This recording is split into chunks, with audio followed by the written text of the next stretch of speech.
বিসমিল্লাহির রহমানির রহিম। আমরা বেসরকারি বিদ্যালয় প্রাক্তন ছাত্র ঐক্য গতকাল ন্যাক্কারজনক যে মধুর ক্যান্টিনে আমাদের ইউনিভার্সিটি প্রাইভেট ইউনিভার্সিটি স্টুডেন্টদের উপর যে হামলা চালিয়েছে সেইটার প্রতিবাদে আমরা আজকে এখানে সকল প্রাইভেট ইউনিভার্সিটির পক্ষ থেকে এবং সকল আমরা প্রাইভেট ইউনিভার্সিটি আইনজীবীর পক্ষ থেকে আমরা আজকে আপনাদের সামনে উপস্থিত হয়েছি।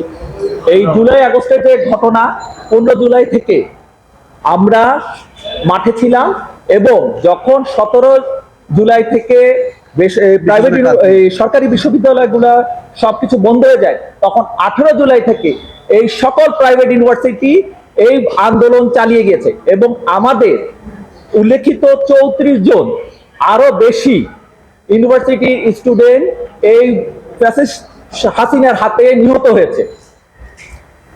এবং আমাদের সাথে এখানে আমাদের আইসি আলামিন ভাই আছে। আপনি কিছু বললেন? বৈষম্য ছাত্র আন্দোলনের সাবেক সমন্বয়কের উদ্যোগে নতুন ছাত্র সংগঠন বাংলাদেশ গণতান্ত্রিক ছাত্র সংস্থা আত্মপ্রকাশ ঘিরে ঢাকা ভিতরে হামলার শিকার হয়েছে বিশ্ববিদ্যালয়ের শিক্ষার্থী। আমরা বিষয়ে বিশ্ববিদ্যালয়ের 8 জন শিক্ষার্থী আহত হয়েছে। ফ্যাসিস্ট বিরোধী আন্দোলনে গত 15 জুলাই বিভিন্ন পাবলিক বিশ্ববিদ্যালয়ের শিক্ষার্থীর উপর হামলার ঘটনা ঘটে। আন্দোলনের একাত্মতা ঘোষণা করে বিশ্ববিদ্যালয়ের শিক্ষার্থীরা 17 জুলাই পাবলিক বিশ্ববিদ্যালয়ের শিক্ষার্থীর হল ত্যাগ বাধ্য করা হয় এবং পাবলিক বিশ্ববিদ্যালয়গুলো আন্দোলনের স্থগিত হয়ে যায়। এরপর আন্দোলনের কার্যরত টিকিয়ে রাখেন বেসরকারি বিশ্ববিদ্যালয়ের শিক্ষার্থী। 18-19 জুলাই বেসরকারি বিদ্যালয়ের শিক্ষার্থীর উপর নজিরবিহীন হামলা চালায় পুলিশ। এদিন ছাত্রদের উপর নির্বিচারে গুলি চালায় পুলিশ, যা এই আন্দোলনের মোড় ঘুরিয়ে দেয়। 18 জুলাই সকল কাল থেকে রাজনীতির বাড্ডায় রাস্তায় নেমে আসে বেসরকারি বিদ্যালয়ের শিক্ষার্থীরা। ঢাকা বিশ্ববিদ্যালয়ের শিক্ষার্থী হল ত্যাগের বাধ্য করার পর বেসরকারি বিদ্যালয়গুলো শিক্ষার্থীরা আন্দোলনের গতি ধরে রাখে। ওই দিন বেলা 11টার দিকে আন্দোলনকারীদের প্রতিরোধের মুখে পুলিশ সদস্য কানাডিয়ান বিশ্ববিদ্যালয় ক্যাম্পাসের ভিতরে অবরুদ্ধ হয়। বেলা 2:30টার দিকে হেলিকপ্টারে এসে তাদের উদ্ধার করে। সব মিলে বাড্ডা রামপুরা হয়ে ওঠে আন্দোলনের অন্যতম কেন্দ্রস্থল। সারা দেশে কারফিউ জারি করা হলেও বেসরকারি বিদ্যালয়ের শিক্ষার্থীরা কারফিউ ভেঙে রাস্তায় নামে এমন ঘোষণা দিয়ে রেখেছে। সে মতে কারফিউ প্রথম দিনে 20 জুলাই যথারীত কারফিউ ভেঙে রাস্তায় নামে বেসরকারি বিদ্যালয়ের শিক্ষার্থীরা। আন্দোলনে বিভিন্ন বেসরকারি বিশ্ববিদ্যালয়ে অন্তত 32 জন শিক্ষার্থী নিহত এবং কয়েক হাজার শিক্ষার্থী আহত হয়েছে। যদিও আহত নিহতের প্রকৃতির সংখ্যা আরো কয়েক গুণ বেশি। ফ্যাসিস্ট হাসিনা পালায়ন ও পতনের অন্যতম অংশীদার বেসরকারি বিশ্ববিদ্যালয়ের শিক্ষার্থীরা। বর্তমানের সময় আমরা লক্ষ্য করেছি সরকারের বিভিন্ন পর্যায় থেকে দেশে গঠনতন্ত্র বিভিন্ন সংস্কারমূলক কর্মকাণ্ডে বেসরকারি বিশ্ববিদ্যালয়ে শিক্ষার্থীর মতামতের উপেক্ষা করা হয়েছে। বিভিন্ন সংগঠন ও স্বার্থন্বেষী মহল এই আন্দোলনের ফলাফলকে কুক্ষিগত করার প্রচেষ্টা করেছেন। আমরা বেসরকারি বিশ্ববিদ্যালয়ের প্রাক্তন ছাত্র ঐক্য মনে করেন ফ্যাসিস্ট হাসিনার বিরুদ্ধে গণ অভ্যুত্থানের এই কৃতিত্ব সকলের কোন সংগঠন বা কোনো একক ব্যক্তির নয়। বেসরকারি বিশ্ববিদ্যালয়ের শিক্ষার্থীরা এই কৃতিত্ব একজন গর্বিত অংশীদার। আমরা মনে করি ফ্যাসিস্ট হাসিনার পতন পরবর্তী দেশের গঠনতন্ত্রের সকল অংশীদারের মতামত গুরুত্ব সহকারে বিবেচনা করা উচিত।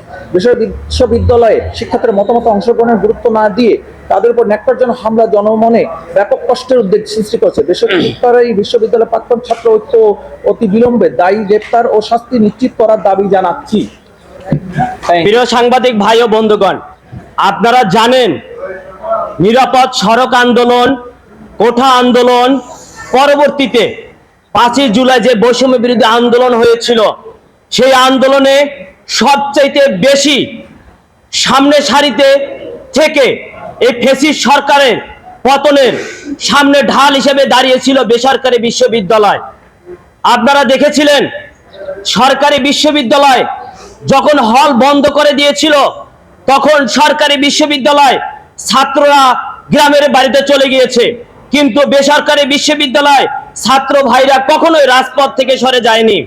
উদাহরণ হিসাবে যদি আমরা বলতে পারি, মহাখালীতে যে নরকীয় তাণ্ড চালিয়েছিল, সেই নরকীয় তাণ্ড আমার বেসরকারি বিশ্ববিদ্যালয় প্রাক্তন এবং বর্তমান অনেক ছাত্র ছাত্রী ভাইগণ শহীদ হয়েছিল, অনেকে পঙ্গুত্ব বরণ করেছিল। তাদেরকে বাদ দিয়ে একতরফা পাবলিক বিশ্ববিদ্যালয় যেভাবে কমিটি গঠন করছে, তার আমরা ধিক্কার ও প্রতিবাদ ও নিন্দা জানাচ্ছি। আমরা আশা করব এই হামলা যারা করেছে তাদেরকে চিহ্নিত করে আগামী 24 ঘন্টার মধ্যে তাদেরকে আইনের আওতায় নিয়ে আসা হোক। যদি তাদেরকে 24 ঘন্টার মধ্যে আইনের আওতায় নিয়ে না আসা হয়, তাহলে আমরা বেসরকারি বিশ্ববিদ্যালয়ের সাবেক আইনজীবী যারা আছে এই জায়গায় বিভিন্ন বিশ্ববিদ্যালয়, তারা সুপ্রিম কোর্ট সহকারে এবং সারা বাংলাদেশে বেসরকারি বিশ্ববিদ্যালয় যে প্রাক্তন বর্তমান ছাত্রছাত্রী রয়েছে তাদেরকে নিয়ে দুর্বার আন্দোলন গড়ে তুলব। এই বলে আমার বক্তব্য শেষ করছি।